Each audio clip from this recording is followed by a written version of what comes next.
Hi, I'm Jordan Iacobucci, and you're listening to Verse by Verse. The king had a decision to make. He had only recently succeeded his father as king of Israel, and already he was faced with a legacy-making or breaking choice. After his coronation, the whole assembly of Israel came to him with a petition. The taxes your father demanded are too much for us. Please, lessen this burden, and we will serve you forever. It seemed like a reasonable request, but after taking 3 days to consider their plea, the king returned with a harsh answer. No, not only will I not relieve your burden, but I will make it even heavier. The people went away empty-handed, and the king was quite pleased with himself, until his foolish decision cost him his kingdom. That king was Rehoboam, whose unwise actions led to the separation of Israel and Judah in the first year of his reign. A rebellion cut his kingdom in half, and the history of the children of Israel changed forever. Where did it all go wrong? Rehoboam trusted in the wrong friends. His example teaches a valuable lesson about the people we let influence us. During his 3-day contemplation, the king's advisors wisely counseled him to listen to the people and earn their lasting loyalty. He may well have heeded their advice, if his friends hadn't chimed in as well. Rehoboam turned to the people he'd grown up with, men with less wisdom and experience whose priorities were in the wrong place. They were the ones who advised him to rebuff the citizens' request. They were the ones he listened to, and it cost him dearly. The king would have done well to remember the advice of his father Solomon, who wrote our verse for today.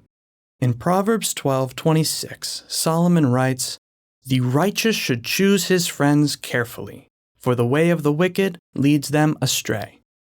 Therein lies the lesson we can learn from King Rehoboam's failure. Negative influences can lead us down the wrong path. We are affected by the company we keep.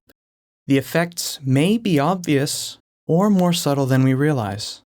Rehoboam probably didn't plan on being remembered as the king who would lose half his kingdom because of one bad decision. His downfall began far earlier, when he first began relying on the bad influences he'd allowed into his life. No one consciously plans to follow the poor examples of others. The process begins with rationalization. We say things like, "Oh, they aren't really that bad," or, "Well, no one's perfect." But every time we rationalize bad behavior, compromise becomes easier and easier. Little things you wouldn't have done before begin to look acceptable. Compromise leads you all kinds of places you never planned to go. Maybe it's a coworker who regularly uses foul language, a friend who encourages disrespect for authority, or an online community that thrives on rage bait and controversy. Don't assume that these examples won't rub off on you. We are who we let influence us. The Apostle Paul warns in 1 Corinthians 15, verse 33, "Do not be deceived. Evil company corrupts good habits." You can't control every influence that comes into your life. Some of those influences depend on where you live, work, or go to school. But you can control who you choose to spend the most time with, who you trust and rely upon, who you let be a major influence in your life. Ask yourself, am I a better person because of the friends I keep, or does their influence make me more willing to compromise on what I believe is right? Don't be like Rehoboam, who let bad influences into his life and slowly let them corrupt him.